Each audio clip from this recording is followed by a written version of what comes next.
তো অনেকক্ষণ আগে মারা গেছে, বডি ডিকম্পোজ হতে শুরু করেছে। চেপে যান, এখনো কয়েক ঘন্টা একে বাঁচিয়ে রাখতে হবে।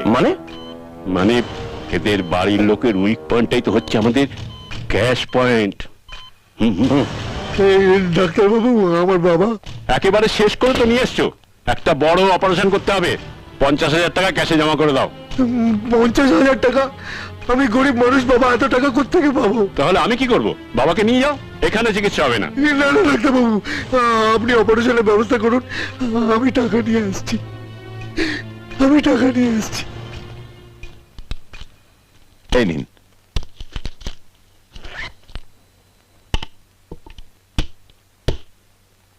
স্যার, 50,000 টাকার রিসিট, সরকারি শিলমোহর দিয়ে।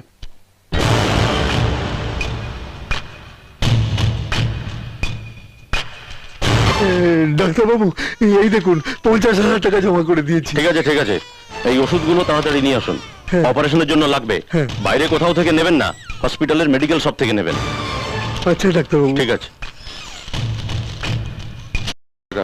স্যার, হ্যাঁ, ওষুধ আর এই 10,570 টাকার রিসিট। তুমি যাও। ইয়েস।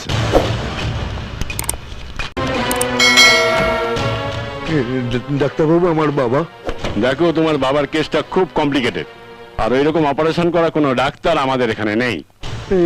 তাহলে তুমি চিন্তা করো না, একজন ডাক্তার বিদেশ থেকে আজই আমাদের হাসপাতালে আসছেন, আর তার সঙ্গে আমার কথাবার্তা সব হয়ে গেছে।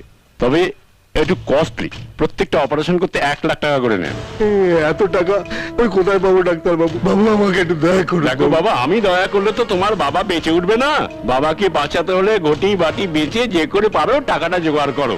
উনি এক্ষুনি এসে পড়বেন। Hello, doctor Bhatnagar. Hello hello, welcome welcome. আপনার ফোন পেয়ে তো আমি চলে এলাম। ইনি পেশেন্টের ছেলে।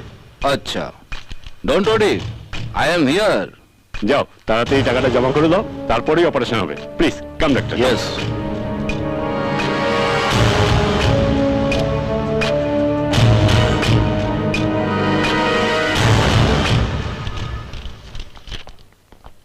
I am sorry my son, তোমার বাবা অপারেশন টেবিলেই মারা গেছে।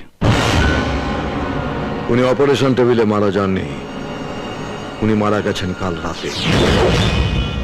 এই হসপিটাল থেকে ইস্যু করা ডেথ সার্টিফিকেট।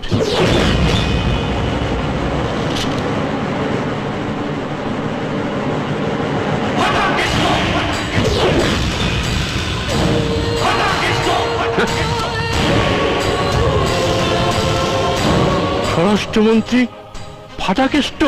গুন্ডা ফাটাকেষ্ট। 7 দিনের জন্য শুধু পোশাকটা বদলেছি। একজন মরা মানুষকে অপারেশনের টেবিলে শুইয়ে অনেক ব্যবসা করেছেন, এবার আপনাদের সবাইকে অপারেশন টেবিলে শুইয়ে বৃন্দাবনে পাঠাবো। স্যার। চল স্যার।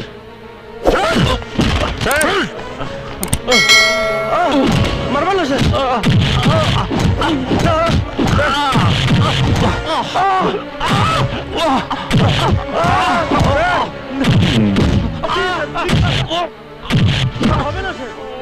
আরো কয়েকটা বৃন্দাবনের রিজার্ভেশন করাতে হবে।